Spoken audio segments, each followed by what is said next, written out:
Este podcast es posible gracias a Industrias Aguayo de Construcción, con más de 75 años de experiencia en la fabricación de productos de cemento como adoquines y pavimentos para espacios exteriores, ya sea en calles, plazas o parques urbanos.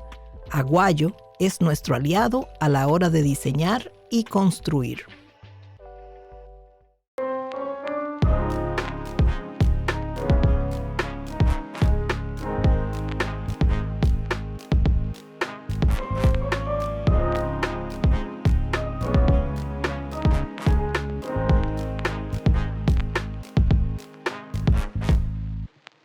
Hola, les damos la bienvenida al podcast de Arquitecto, un punto de encuentro e intercambio de experiencias sobre el quehacer de la arquitectura, la ciudad, el diseño, la cultura y el arte en general de la República Dominicana. Soy Carmen Ortega González y en esta ocasión me hago acompañar de algunos miembros del comité editorial. La relación entre arquitectura, ciudad, territorio siempre es fundamental para comprender cómo las edificaciones interactúan con su entorno y pueden o no crear ciudades. Es por eso que en Arquitecto contamos con colaboradores como Eric, Michelle y Gustavo, que centran su práctica profesional en estas áreas. Vamos a conocerlo un poquito. Michelle Valdés, que es arquitecta, educadora, investigadora y articulista con maestría en desarrollo urbano en la Universidad Católica de Chile, y es de la firma Cristóbal Valdés y Asociados, que con la autoridad que le caracteriza, lidera proyectos de diferentes escalas de diseño, desde diseño urbano y planificación hasta diseño arquitectónico, y en los últimos años con una especialización en edificaciones de salud. Michelle también es docente de las cátedras de diseño urbano, actualmente en la Pucamaima, aunque ha estado también en la UNFU. Y es miembro del colectivo de Amigos de la Ciudad, animadora cultural en el área urbana, y para nosotros realmente un placer tenerla dentro de nuestro equipo. Tenemos también a Eric Dorrejo Medina, quien es arquitecto formal, así como ustedes lo ven, los que lo están viendo, ¿no? Pero de trato muy afable, docente, con una sólida formación. Es egresado de la Universidad Nacional Pedro Enrique Sureña y posee un doctorado por parte de la Universidad Politécnica de Madrid en áreas de planificación urbana. También es colaborador, así como de Arquitecto, como otros medios en la opinión pública, y trabaja actualmente con el gobierno a través del MEPID, o sea, el Ministerio de Planificación, Economía y Desarrollo, y es director de la Estrategia de Desarrollo Fronteriza, una práctica sumamente interesante. Y por último, pero no menos importante, tenemos a Gustavo Valdés, quien es arquitecto, docente, articulista también de Arquitecto, y muy paciente, incisivo y reflexivo en sus escritos. Es arquitecto asociado también de la firma Cristóbal Valdés y Asociados, con amplia experiencia en diseño urbano, planificación, análisis territorial y diseño arquitectónico de diferentes tipologías. Ha sido profesor de la Cátedra de Diseño de la Pucamaima, de planificación urbana, y ha colaborado en diferentes planes de ordenamiento.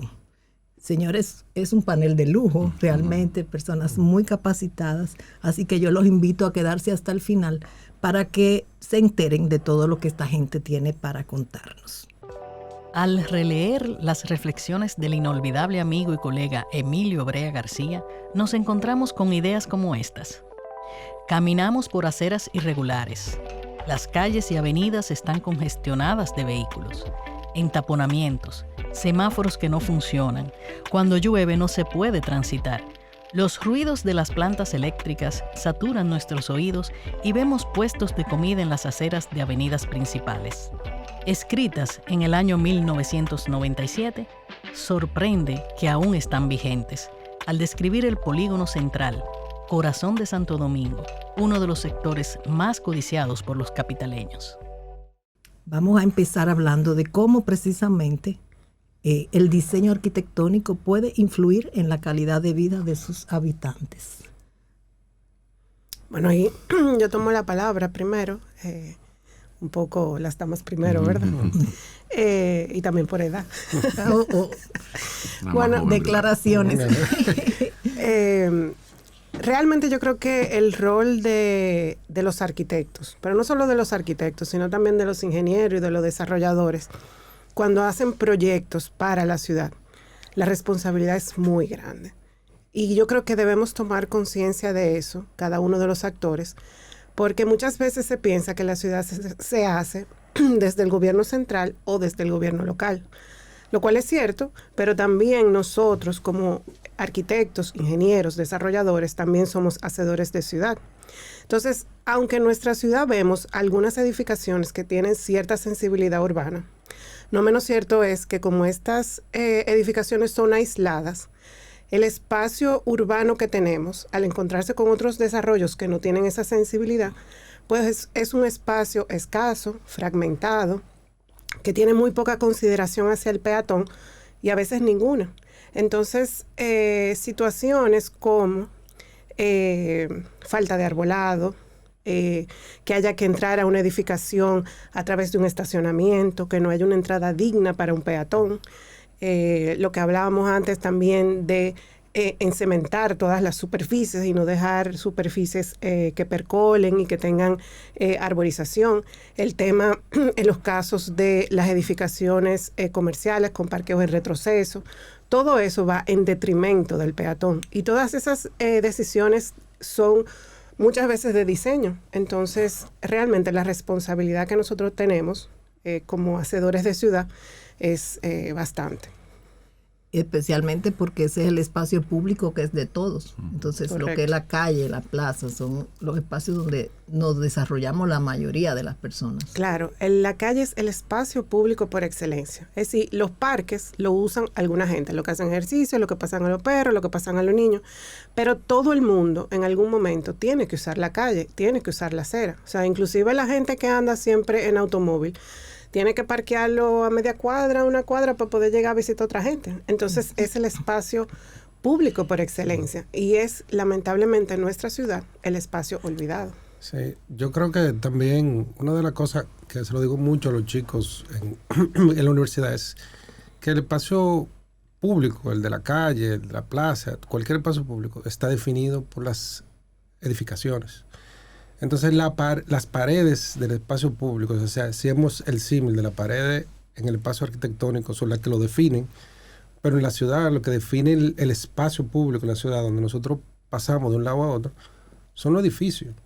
Entonces es sumamente importante que esos edificios, que esas paredes que encierran, que definen ese espacio de lo que es la ciudad, tengan una calidad para que tengamos una buena calidad. Entonces si no se entiende que la ciudad se diseña también como se diseñan los edificios, si no tenemos esa conciencia, cada actuación de cada ente arquitectónico es una actuación independiente, que no crea ciudad. Entonces, si se entiende que sí, que la ciudad se diseñe, que estos edificios realmente son las paredes, lo que define el espacio público, y que la calidad de esa arquitectura va a definir la calidad de las personas. Entonces, ¿por qué? Porque la acera, donde va ese asoleamiento, donde no va asoleamiento, esa arborización que Michelle decía ahorita, o sea, todas esas son cosas que van sumando a la calidad. Y al final, eso repercute en la calidad de la persona. Lamentablemente, durante los últimos 50, 60 años, la mayoría del pensamiento de la ciudad ha sido hacia el carro y no ha sido hacia la persona. Y las vías se han visto como simples lugares para llevar los carros. Soluciones de vialidad, vamos a llamarle así. No solamente soluciones de vialidad. Si tú puedes llegar con tu carro dentro de tu casa, puedes llegar dentro de tu casa, adentro de cualquier espacio. Y ahí vemos todos los tipos de drive-thru, de todas las cosas que se han hecho. Incluso ahora mismo tú miras y la calle está llena de carros. Y la persona no puede caminar por la calle. Ojo, eso no quiere decir que lo que queremos decir que no va a haber carros. Pero lo que quiero llamar la atención es que la calidad que se le ha dado a la ciudad, a los espacios de la calle, al espacio urbano por excelencia, que es la calle, es simplemente dirigido hacia hacer más eficiente el traslado de vehículos. Exacto. Y no de personas. Entonces eso en calidad de vida de la persona, entonces suma los edificios individuales, más que todo se ha hecho o dirigido realmente para un tránsito vehicular y no la calidad de las personas. Eric, después de la pandemia, yo recuerdo que hicimos unos artículos muy interesantes en ese periodo, ¿no? Que nos sirvieron de mucha reflexión también ese periodo, vamos a decir, de quedarnos en nuestras casas mirando lo que estaba pasando en la ciudad. Entonces, entiendes tú, y decíamos incluso que las cosas no iban a volver a ser igual después de la pandemia. No, porque están peor. Exacto. Entonces, pero realmente hay algún destello de luz, hay algo que se vea, que se note que alguien está haciendo algo diferente en cuanto a tendencia de desarrollo en las ciudades. Partiendo de la ciudadanía, a mí me impresiona cómo los hombres, las mujeres, los niños utilizan más el espacio público. Es decir, ahora hay un mayor amor por ir a montar bicicleta, ir a caminar, ir a hacer ejercicio. Todo esto también con los temas de salud que nos acompañan. Pero es evidente que en esa etapa de la pandemia donde estábamos todos confinados, en el momentico en que se abrió un chin la brecha, el Mirador Sur se llenó. El Botánico se llenó, el Parque Iberoamericano se llenó. Es decir, donde quiera que había un espacio público, la gente lo que quería era tomar aire fresco, tener la posibilidad de hacer un picnic, hacer ejercicio. Y eso sí es un cambio que se ha visto. Lo que pasa, y decía peor en tono de broma, pero que es una realidad, porque es que el espacio que en su momento, como decía Gustavo, el carro cedió para hasta ver las palomas comer en la calle, que eso era lo que pasaba en el COVID. Ahora, luego de esta apertura, lo ha retomado como con más fuerza. Sí. Hay un mayor número de unidades vehiculares que no solamente son el transporte privado, sino las unidades de estos sistemas de taxis, de Uber que se manejan. Y la verdad es que los motores, los pedidos ya, los delivery. Los delivery, que señores. No menciono marca, pero sí los yo creo que el COVID aumentó la cantidad de delivery, pero exponencialmente a todos los niveles. No solamente lo que pedíamos al colmado, sino lo que se pide al supermercado. Ya los establecimientos, no solo de comida rápida, sino también de venta de productos, tienen una ventanilla exclusiva para eso. Incluso ya hay tiendas solamente para de abastecimiento. Entonces, aunque la pandemia nos puso a reflexionar, lamentablemente, ¿qué fue lo que faltó? Faltó aprovechar el momentum para incorporar normativas, regulaciones, para incorporar un cambio desde la regulación, desde la administración pública, y que no volviera eso de nuevo atrás. Que pudiéramos apuntalar mucho más el tema del transporte colectivo, que pudiéramos apuntalar mucho más el tema del teletrabajo, que pudiéramos apuntalar más lo que es la cercanía de la vivienda al comercio, fomentando comercio en zonas próximas a la residencia, dejar más espacio público. Claro. Todo eso no se aprovechó. Entonces, creo que tenemos unas reflexiones post-COVID, durante el COVID, que no las hemos materializado. Y de ahí la importancia, y pienso que debe ser así, que los tomadores de decisiones a nivel local asuman lo que es la normativa como una herramienta para orientar la calidad de vida de la gente, para que la norma exija que si viene un desarrollo inmobiliario, yo debo dejar X porcentaje para espacio público. Como decía Michelle, que mis aceras tengan un mínimo de ancho, que no sea solo encementado, sino que debe estar vinculado con área verde, y que las calles, a nivel de lo que eran esas leyes de los 40, donde hablaba de unos 750 metros solo para rodado, ya no tiene que ser solo para rodado, puede ser para ciclovía, puede ser para el espacio verde, puede ser para espacio de caminar, claro. Y que el espacio rodado se reduzca, complementándolo entonces con lo que es el transporte colectivo. Claro. Es un tema que yo sé que le inquieta mucho también, y a Michelle no, el tema de no solamente de la normativa, sino es la implementación de la norma, claro, la gestión, ¿no? La fiscalización de eso, ¿no? Correcto, eso es sumamente importante porque podemos tener esas normativas que ojalá la tengamos como menciona Eric, pero si tenemos esas normativas y no las gestionamos, como pasa actualmente con normativas que tenemos, por ejemplo las del Polígono Central, que fueron parte importante de una edición de Arquitecto, que de hecho se usaba como referente. Todavía Exactamente. hoy. Se le puso de una manera gráfica y visual para que realmente los profesionales lo pudieran tener como referencia, y en la misma institución, cuando se iba a la dirección de planeamiento, eso era lo que se utilizaba. Exacto, una normativa que no está vigente. La misma normativa planteaba que a los 5 años de establecerse debía ser revisada, pero es la normativa que hay. Ahora bien, esa normativa se cumple. Volvemos otra vez al tema del principio. Hay un tema de responsabilidad de parte de los arquitectos, desarrolladores e ingenieros, pero también hay un tema de responsabilidad desde los gobiernos locales de fiscalizar y gestionar, porque la ciudad se gestiona. O sea, las normativas están, y eso aplica tanto para la arquitectura como para la arquitectura de ciudad, como decía Gustavo. Las normativas están para ayudar al bien común, a que todos convivamos, y eso, claro, implica sacrificios en algunos momentos, y ahí es que viene entonces el compromiso de nosotros. Claro. Y una cosa importante también es que estas normativas que pasan por una gestión que se fiscaliza, al final tiene un retorno económico hacia el desarrollador, hacia el arquitecto. Tu propiedad se valora o se valoriza cuando tú tienes algo de calidad. Claro. Entonces la gente prefiere... O sea, que el diseño es plusvalía. Correcto. El buen diseño es correcto. Y eso se ve en la ciudad. O sea, porque en muchos sitios ocurre, vamos a decir, de forma espontánea. Pero esas calidades mucha gente no las sabe dirigir o identificar bien puntualmente, pero por eso hay diferencia de calidad entre algunos sectores de la ciudad y otros. Aquellos sectores que por alguna forma se desarrollaron con buena acera, con buenas arborizaciones y con todo ese tipo de calidades que al final son para las personas, bueno, pues son lugares más apetecibles económicamente y son donde los suelos son más caros. Entonces, eso no es una casualidad. Lo que pasa es que la gente a veces, todavía aquí no existe esa cultura, no entiende que es debido a eso. Entonces, todo el mundo quiere estar ahí. Bueno, pero cuando lo van a hacer, muchas veces, bueno, no se toman esa medida y no hay esas calidades, y realmente entonces esa valorización que estaba dando Michelle no se vale. Yo quería agregar a ese mismo punto también de que debe haber una visión de ciudad integral donde se vea todo eso, que se convierta en una normativa y que todos los sectores y actores sobre la ciudad entiendan que es todos que hacemos ciudad. Porque mucha gente, como dice Michelle, piensa que es el gobierno nada más.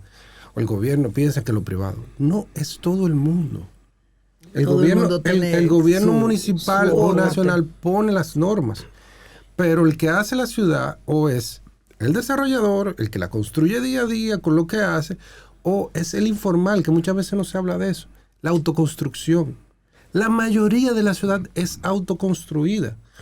Y regularmente, y aunque no lo creamos, esos espacios están hechos a mejor escala urbana, muchas veces con quizás falta de infraestructura, pero sí están adecuados a una escala humana porque es el uso humano que se va a dar en esos espacios. Uh-huh. Y vemos muchísimos espacios que son muy buenos, aunque se han hecho de manera espontánea, pero son parte de la ciudad. Pero también, como son diferentes, tienen que ser pensados diferentes. Y muchas veces hemos querido diseñar todo igual y darle las mismas calidades, cuando no es así. Entonces hay que revisar eso también y diseñar nuestra ciudad y estos espacios con lo que es correcto. O sea, ¿por qué un carril tiene que ser de 350? Eso para una carretera casi. A lo mejor el carril es de 250 más pequeño. A lo mejor en las vías nosotros podemos tener una vía más pequeña y tener una acera más grande y compartirla. Ahora mismo realmente la mayoría de las aceras o de la parte rodada del polígono central, por poner un ejemplo, lo ocupan los carros y nunca ruedan dos gente. Entonces a lo mejor podemos hacer acera. Uh-huh. ¿Y dónde vamos a poner esos carros? Bueno, eso es una solución que tenemos que buscar. Eso es una buena pregunta. Eso es darle calidad de vida a la ciudad. Es una buena pregunta porque generalmente la gente lo que piensa es eso. Vamos a reducir las calles. ¿Y dónde vamos a meter los carros? Y quizá la pregunta debería ser, ¿dónde vamos a meter a la gente? O sea, ¿por qué la gente no puede utilizar el transporte público? Es decir, por ejemplo, para uno utilizar el metro funciona bastante bien. Pero yo tengo que llegar al metro.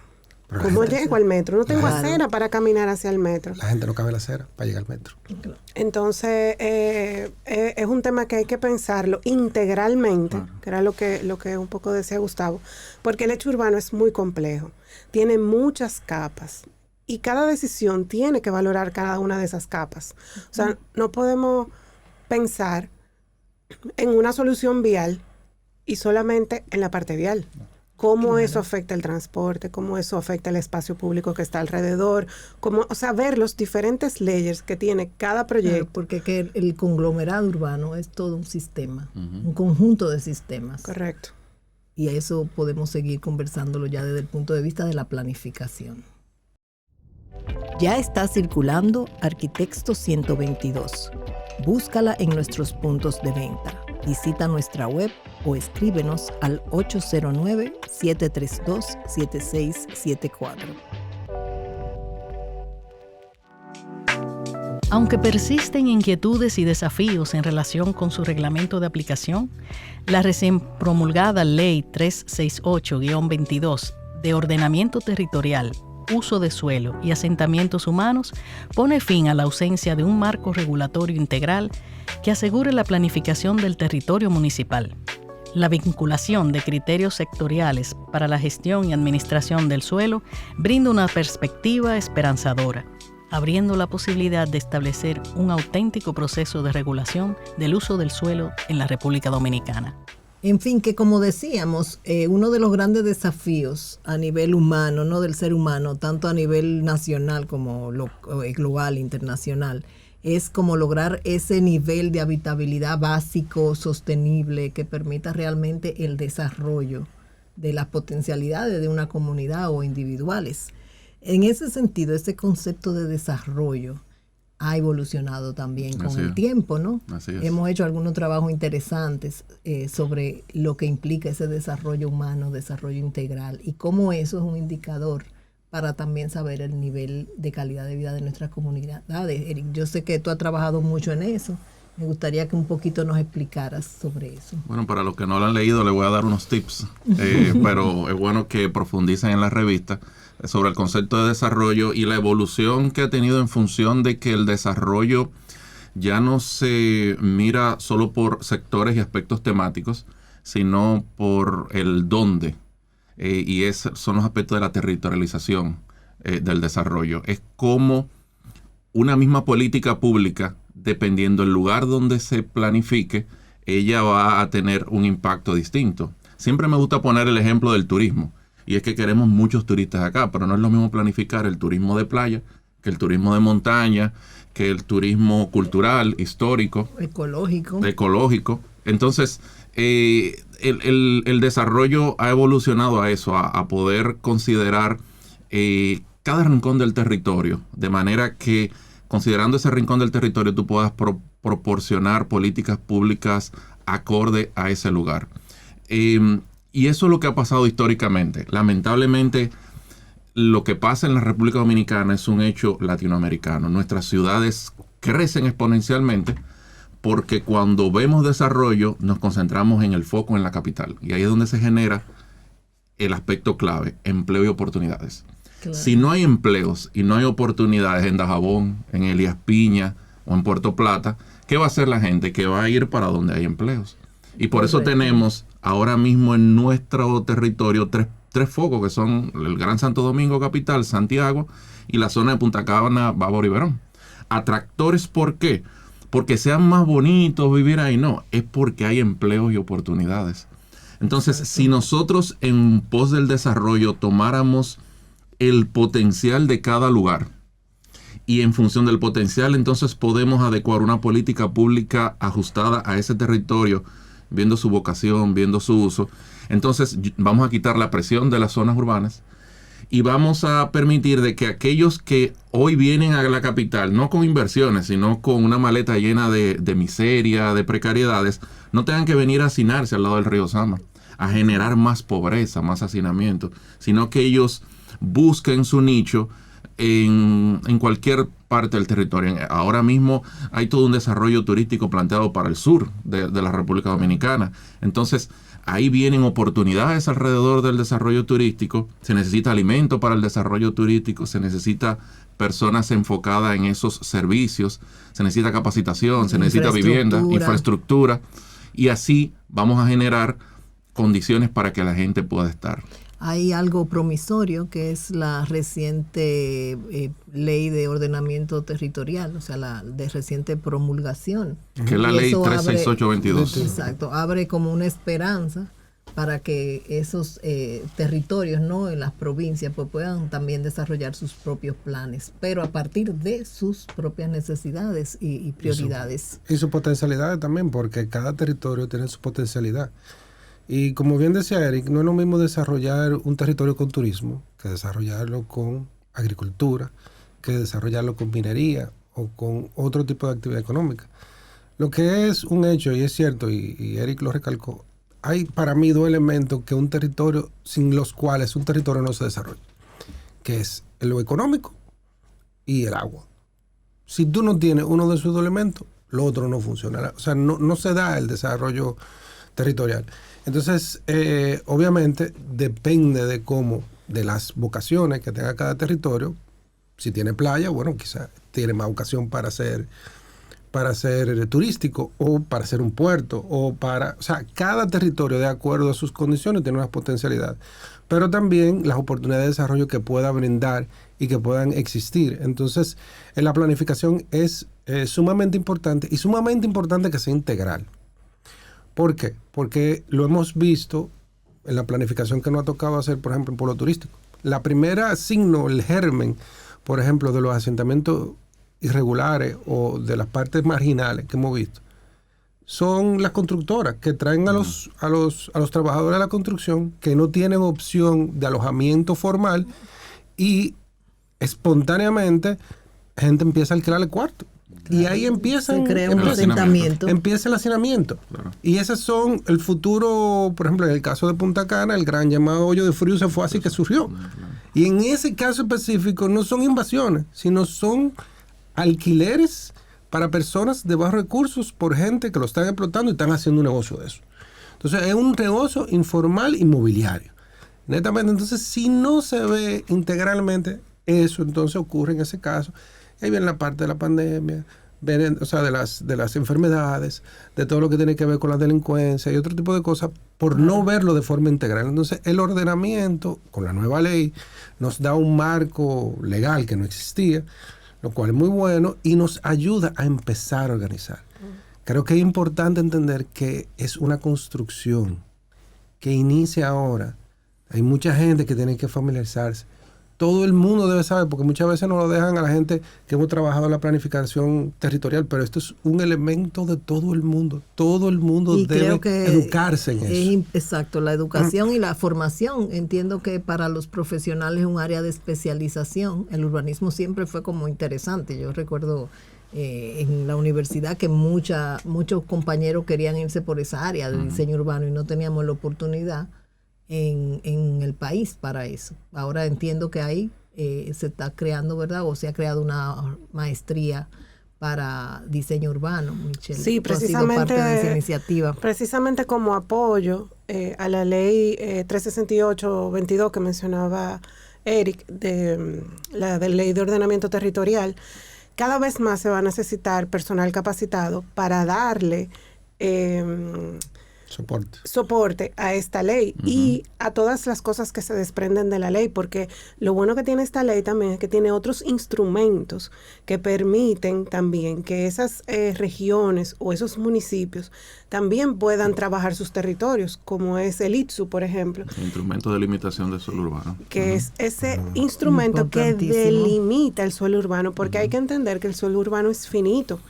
Y con los crecimientos de población urbana que tenemos, pues la verdad es que hay que entender eso. Y eso es una cuestión básica, como decía Gustavo, que no solamente debe ser de dominio profesional, pero que debe ser de dominio público. El territorio es finito. debe de tener un límite, porque no es sostenible ni sustentable en el tiempo que el territorio se desparrame. Eso le sale muy caro al gobierno. Y también con las vulnerabilidades que implica, por ejemplo, en los últimos casos que hemos tenido ya en los últimos años, ¿no? Casos muy serios de inundaciones. ¿Por qué? Porque simplemente se utiliza un suelo no apto para la urbanización. Entonces, todo también el aspecto medioambiental, como hablaba Gustavo, que fuese un desarrollo integral y una planificación integral donde se consideren todas esas variables, desde las medioambientales y físicas hasta el tema de producción, economía, lo social, incluso la identidad cultural. Es interesantísimo todo lo que está pasando y ahí tenemos uno de los protagonistas con el desarrollo de la zona fronteriza, ¿no? Como cada uno de esos municipios que han intervenido, ¿no? Que se han unido a eso, han logrado ir empoderando su comunidad. Sí. Mira, para los que nos escuchan, el ordenamiento territorial es lo que te va a permitir que no cualquier actividad puede ser compatible una con otra. Es decir, yo no puedo tener actividades residenciales cerca de actividades de producción industrial, por ejemplo. O también es lo que me va a permitir que alrededor de una cañada no sea el lugar ideal para yo poner mi casita. Ese lugar es un lugar de alto riesgo. Y hay ejemplos sobrados en el Distrito Nacional, que está lleno de cañadas, donde se evidencia que hay que limitar el acceso. Ya la ciudad no puede ser gestionada alegremente, simplemente por populismo. La ciudad hay que gestionarla con criterios técnicos. Y necesitamos, y conversábamos antes del podcast, que necesitamos administración de la ciudad. Necesitamos expertise en la ciudad. Algo de eso, y tú lo comentabas, lo hemos tratado de hacer en la zona fronteriza. Ahí se diseñó la estrategia Mi Frontera RD, es parte de una de las revistas de arquitectos, está todo el detalle. Y en ella se puso énfasis especial en que cuál es el punto negativo a resolver y cuál es el programa o el proyecto que lo va a solucionar o lo va a resolver. En términos de planificación de ciudad, ya se ha podido hacer el Plan Municipal de Ordenamiento Territorial de Pepillo Salcedo, que es una zona que está cerca de áreas protegidas. Tiene unas condiciones muy críticas porque casi todo el territorio es protegido. Y ahora viene el tema de las zonas de amortiguamiento. ¿Cómo yo trabajo eso en contacto con el uso de suelo? Ahora, ¿dónde yo puedo permitir lo residencial?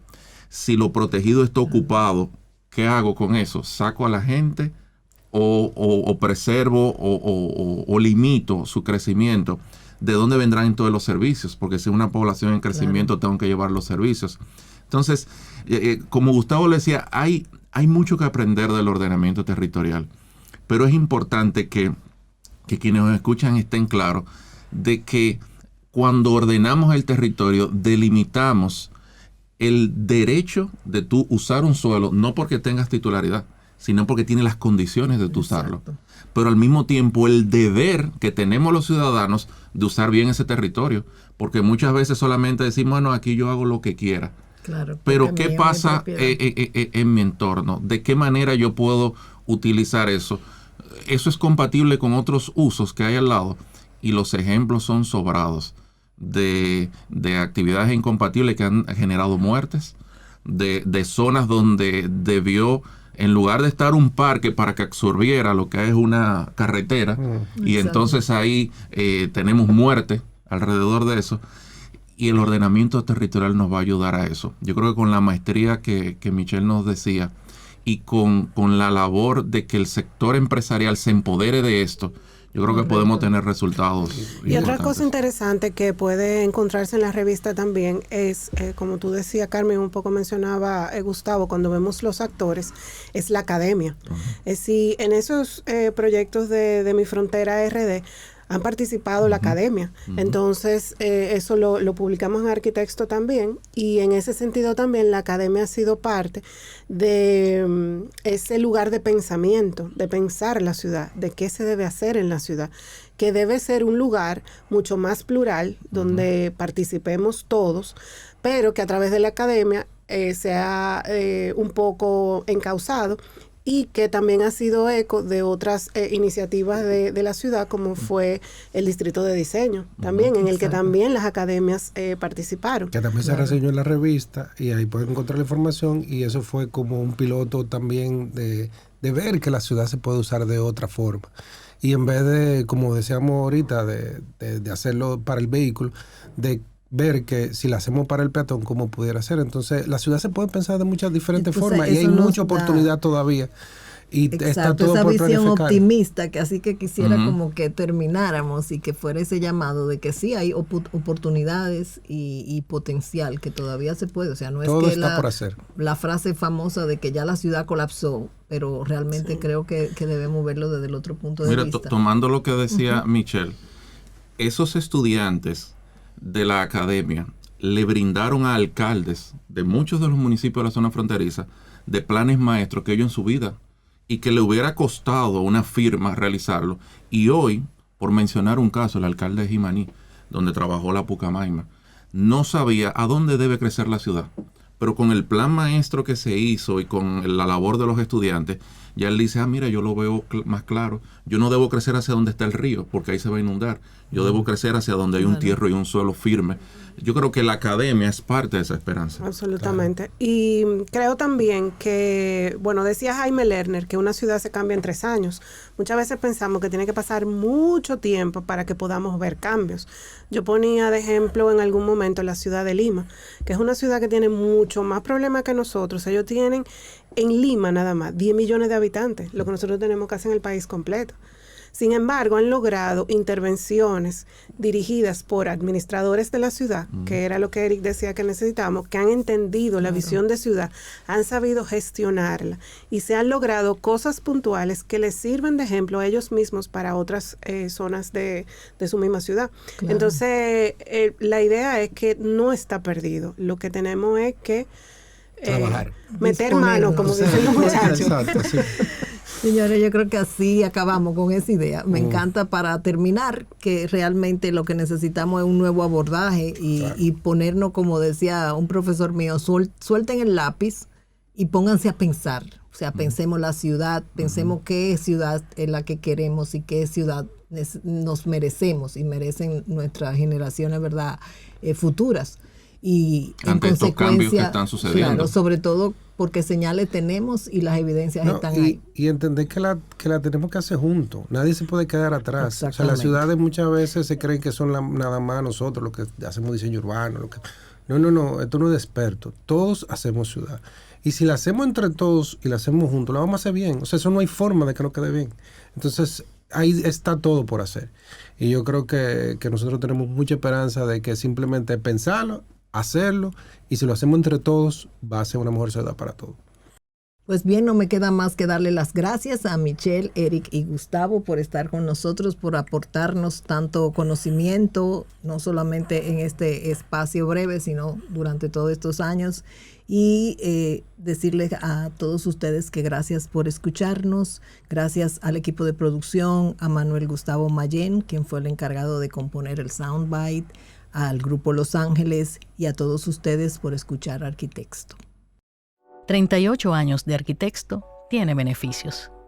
Participar en buenas prácticas de integración urbana, como el caso del DIDI, Distrito de Diseño, en el Polígono Central de Santo Domingo, específicamente en el entorno de la calle Agustín Lara. Las activaciones urbanas ejecutadas en los últimos años han permitido revitalizar este espacio urbano, transformándolo en áreas públicas de mayor calidad. Durante estos eventos, algunas calles se convierten en peatonales, los comercios abren sus puertas con ofertas exteriores y se habilitan estacionamientos en los alrededores. Las escuelas de arquitectura de diversas universidades diseñan y construyen artefactos de mobiliario urbano, proporcionando sombra, asientos y entretenimiento para niños. Además, se llevan a cabo performances, proyecciones de video y actuaciones de música en vivo, contribuyendo así a la vitalidad y dinamismo del espacio.